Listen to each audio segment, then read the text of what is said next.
সত্যি বলতে প্রেগনেন্সি অবস্থায় একা হাতে বাড়ির সব কাজ করা বেশ কঠিন। সকাল সকাল বর খেতে চেয়েছিল ডিম টোস্ট, তাই আমি একদিকে রুটিগুলো সেঁকে নিচ্ছিলাম আর অন্যদিকে সকলের জন্য আলুর তরকারিটা বানিয়ে নিচ্ছিলাম। এখানে আমি 4টে ডিম নিয়েছিলাম, যেটা ভালো করে লঙ্কা আর পেঁয়াজের সঙ্গে মিক্স করে নিচ্ছিলাম। প্রেগনেন্সি যেহেতু আমার 7 মাস চলছে, তাই আমি চেষ্টা করি বাইরের খাবারগুলো একটু অ্যাভয়েড করে বাড়িতেই হালকা পাতলা কিছু বানিয়ে খেয়ে নেওয়া। তারপরে খেয়ে দিয়ে ও গিয়েছিল বাজার আর আমিও বাড়ির টুকিটাকি কাজ করছিলাম।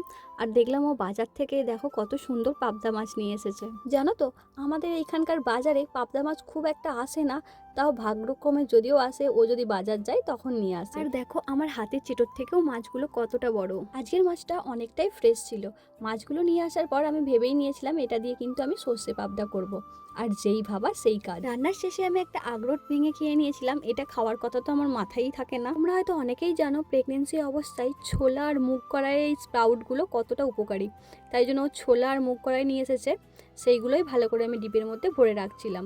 আর ও দেখে নিচ্ছিল এর মধ্যে কোনো পোকা আছে। আর এই ডিপেগুলো কিন্তু আমি মিশো থেকে নিয়েছিলাম, খুব সুন্দর, তোমরা চাইলেও এগুলো নিতে পারো। বাজার থেকে এই সনপাপড়ির ডিপেটা নিয়ে এসেছিলো, সেখান থেকেই আমি একটা খেয়ে নিলাম।